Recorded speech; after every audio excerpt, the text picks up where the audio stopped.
Yo les traders, alors aujourd'hui je voudrais vous parler de Petrobras. Un ami m'a demandé de faire une petite analyse sur cette société que je connaissais pas trop bien et pas plus que ça. Et en me penchant sur le dossier, j'ai trouvé qu'il y avait vraiment matière à faire une vidéo sur cette compagnie et de vous en parler et même moi-même d'y investir.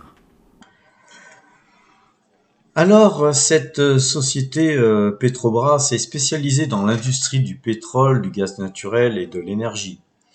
La société est engagée dans la prospection, le forage, le raffinage, le traitement, le commerce et le transport de pétrole brut provenant des champs pétrolifères terrestres et offshore en production de roches, de schiste ou autres. Alors, je ne vais pas vous lire tout ce que on trouve sur Zone Bourse, hein, mais en tout cas, vous avez bien compris, c'est une société euh, pétrolière qui est bien intégrée. Elle est située au Brésil, mais elle est aussi cotée à New York, ce qui est intéressant puisque effectivement peut, de par de Giro, par exemple, hein, par le courtier de Giro, tout simplement avec des frais très réduits, pouvoir acquérir cette action. Mais bon, là, moi, perso, aujourd'hui, je les ai achetés avec mon compte sur le compte de ma société Net Essentiel, pour la citer, sur le crédit mutuel. Donc, en fait, c'est une société qui est facilement accessible. Elle a un nombre d'employés de 45 532 personnes, ce qui prouve aussi que c'est quand même pas une petite société s'il y avait besoin de le souligner ou de le prouver. Donc entrons dans le vif du sujet. On est face à une société qui affiche un PER de 2,68%, qui est vraiment un résultat que moi j'apprécie quand je souhaite investir dans une société.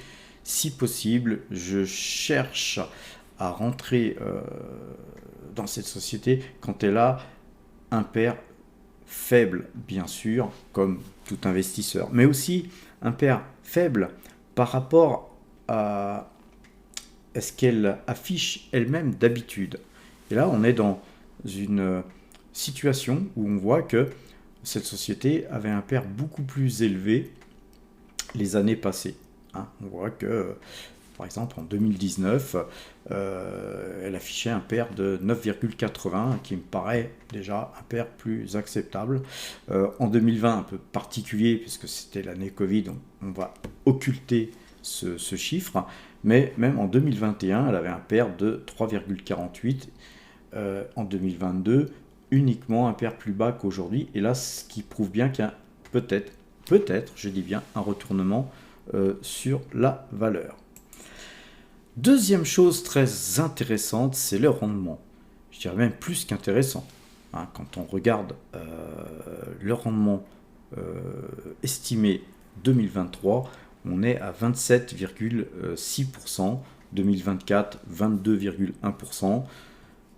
Écoutez, moi, perso, je me satisfais d'un dividende de ce genre.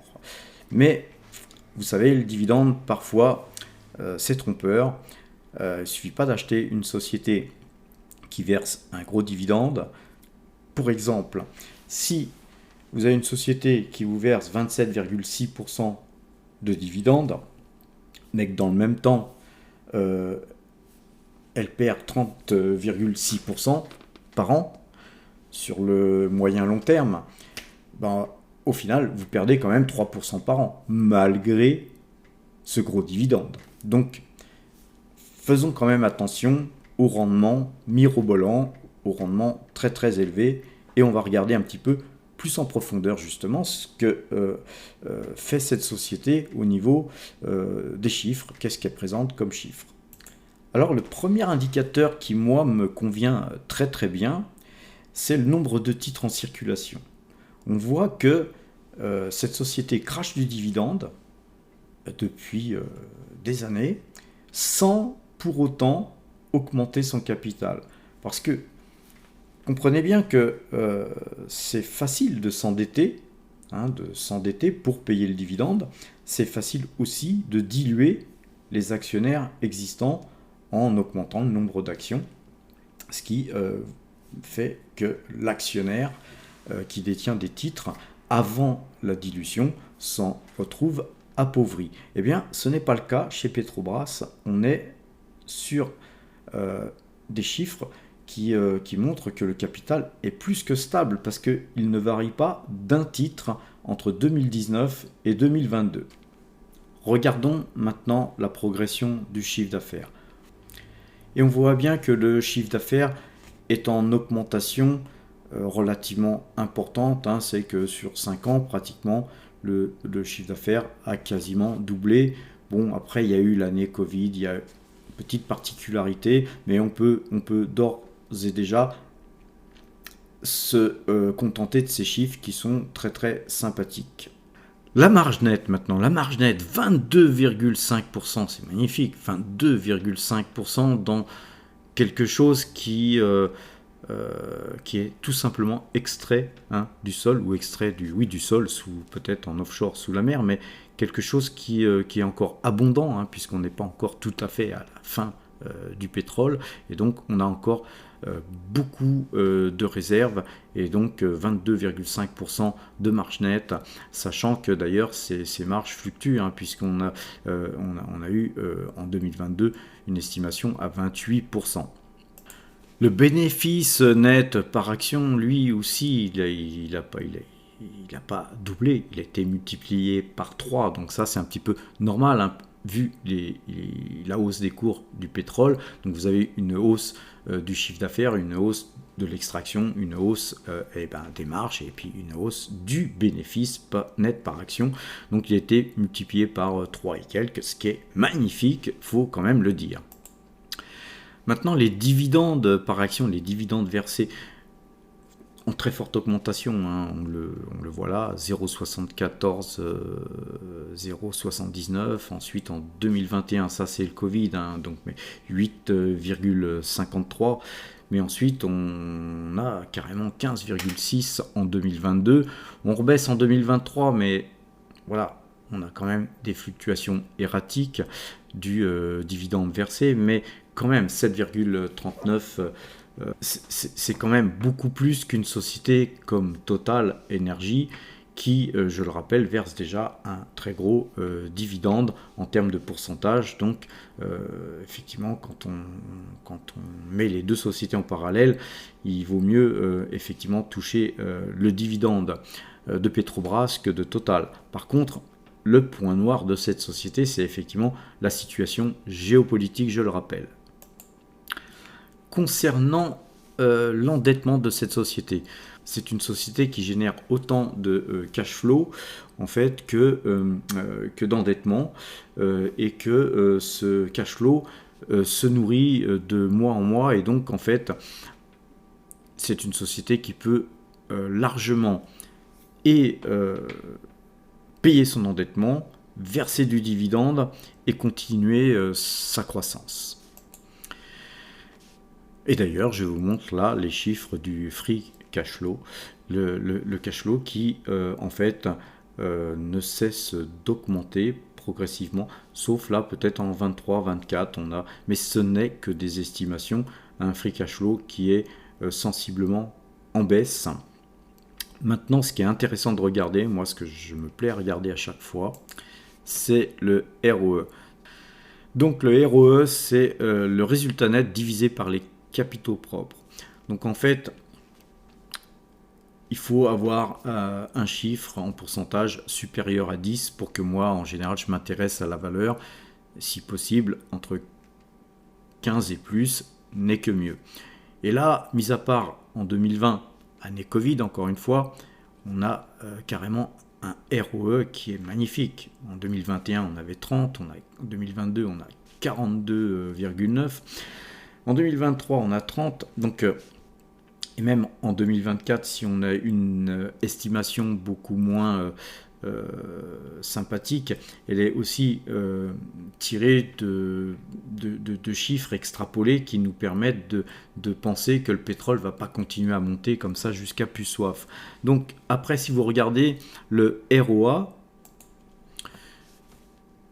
même chose, hein, on a un ROA de 16,7 et 11,7 et 9,25, donc c'est des chiffres tout à fait acceptables, même si ce n'est pas aussi mirobolant que le ROE. Donc là, il est temps de vous montrer l'ordre en direct, hein, puisque j'ai eu un message comme quoi l'ordre était passé. Je l'avais passé juste un peu avant l'ouverture. Enfin même beaucoup avant, j'avais passé ça peut-être 1 heure avant l'ouverture. Donc ça a été exécuté à 9,65 $. Et puis nous gagnons déjà 14,98% avec plus 1000 € de gains sur les 7879 € investis. C'est sympa. Globalement, là vous voyez ce gap, c'est tout simplement le dividende qui a été versé. Donc le coupon a été détaché du prix de l'action, c'est tout à fait normal. Alors, graphiquement, il ne faudrait pas que les cours aillent plus bas, hein, casse ce traîne, parce que là c'est aujourd'hui le dividende qui est versé, parce que ça serait quand même de mauvais augure. Mais vu le montant du dividende versé, le PER et tout un tas d'indicateurs que je vous ai donné tout à l'heure, je pense pas que ça aille beaucoup plus bas. D'autant que nous avons une belle sortie de Bollinger. Vous savez que j'adore ces sorties de Bollinger. Normalement, on devrait demain, voire même peut-être aujourd'hui, hein, puisqu'on est en cours d'ouverture actuellement, on devrait très certainement y retourner ce soir ou demain. L'avenir nous le dira encore une fois. Donc faisons un petit coup d'œil du côté de notre fichier Excel. Qui se met à jour automatiquement, hein. Donc en fait c'est pas un fichier Excel, c'est un Google Sheet avec une connexion qui valorise nos actions automatiquement, ce qui me permet d'éviter de rentrer les cours d'une manière incessante, et ça c'est quand même bien pratique. Alors notre portefeuille se porte très bien aujourd'hui, puisque on a Total, je vous en avais parlé dans ma vidéo d'hier, Total qui monte très fortement, et je vous avais dit, hein, qu'il s'était passé d'ailleurs la vidéo que j'ai faite hier soir. Désolé, hein, j'étais un petit peu en retard pour vous faire cette vidéo parce que j'avais une assemblée générale donc je suis rentré tard, mais globalement, pour refaire l'histoire, il s'est passé durant un laps de temps assez court, hein, 3 heures. 3 heures sur le marché du pétrole, c'est pas grand chose, faut le dire. Il y a eu une panique, les cours ont chuté très fortement, et puis ensuite ils ont remonté. Mais ils ont remonté après la clôture du marché français, et donc Total Energy avait chuté de 3%, alors que le Brent, quant à lui, avait perdu plus de 5%. Qu'est-ce qui s'est passé ce matin, effectivement, puisque les cours du Brent ont repris leurs cours initiaux? Tout simplement, Total s'est réajusté, et s'est réajusté à un prix qui était même au-dessus de la veille, et donc on a une très forte variation sur le cours de Total, et comme on a 45% de nos actifs sur Total, effectivement, eh bien, ça rentre en ligne de compte dans notre résultat qui, depuis le début de l'année, affiche plus de 16%, puisqu'on est à 16,17% de gains depuis le début de l'année, avec 107 559 ou 563 maintenant, puisque ça bouge tout le temps, euros de gains. Donc voilà, il nous manque pratiquement 4% pour terminer l'année avec notre objectif de 20% minimum. Donc c'est à portée. On va y travailler, on va essayer d'afficher un résultat supérieur à 20%. Les amis, un petit tour du côté des cotations pour voir un petit peu nos valeurs. Donc en fait, là, il est 17h48, le fixing sur le CAC 40 a eu lieu, donc on a une petite hausse, le DAX aussi. Total, très forte hausse donc sur Total, n'empêche que nos algorithmes étant repassés à la baisse, ils vont avoir besoin de temps pour se remettre acheteurs. Ceci dit, Voilà pourquoi il faut toujours garder, quand on croit au titre, une grosse partie de son investissement, parce que parfois il y a des fluctuations de marché qui font que ça ne se passe pas comme on le souhaite. Aujourd'hui, ça se passe tout à fait comme on le souhaite, puisque aussi a une hausse de 3,07%, donc Taiwan Semiconductor qui n'a pas encore clôturé, hein, puisqu'on est encore en action sur le marché américain. Ça bouge, ça bouge. La Coface qui fait partie de nos plus grosses pauses aussi, monte de plus 1,59%, donc c'est cool. Et Petrobras donc perd 4,10%, c'est à peu près l'équivalent du dividende qui a été versé, donc c'est un phénomène tout à fait normal. Alors ensuite on a évidemment Rubis, SEB, Visiomed, tout un tas d'actions qui montent tranquillement. On a aussi on a Coca-Cola qui monte très légèrement, Nomura, le marché japonais qui a monté un petit peu. Maintenant on a des petites baisses, hein. Veolia moins 0,24, Crédit Agricole moins 0,05, Airbus moins 0,09. Autant vous dire que c'est pas significatif. Alors j'ai pas eu trop le temps parce que je veux pas que la vidéo soit trop longue, mais pour pouvoir acheter Petrobras, nous avons fait forcément une vente, hein, pour arbitrer, parce qu'on est un peu juste en cash. On n'aurait pas pu acheter autant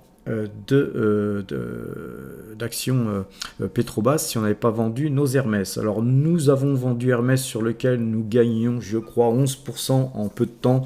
Eh bien c'est pareil, on prend. Et puis donc on affiche là aujourd'hui un excellent résultat. Et c'est très bien comme ça. Un petit tour du côté de Metastock pour voir où en sont nos algorithmes, hein. Le marché parisien est passé acheteur, hein. Le CAC 40 est acheteur aujourd'hui, hein. Je vous avais donné le point hier. Demain, si jamais le CAC 40 repassait en dessous de 6604 ou touchait tout simplement 6604, nous repasserions vendeur sur le CAC 40. Concernant le DAX est plus en avance au niveau du signal d'achat qu'il y a eu depuis 3 séances, alors que le CAC 40, lui, est passé acheteur seulement aujourd'hui. Alors ceci dit, le range est vraiment très faible, donc c'est pas forcément très étonnant et ce n'est qu'un rattrapage. Mais le DAX, quant à lui, il passera vendeur en dessous de 14 305 points ou à 14 305 points si ce point était touché.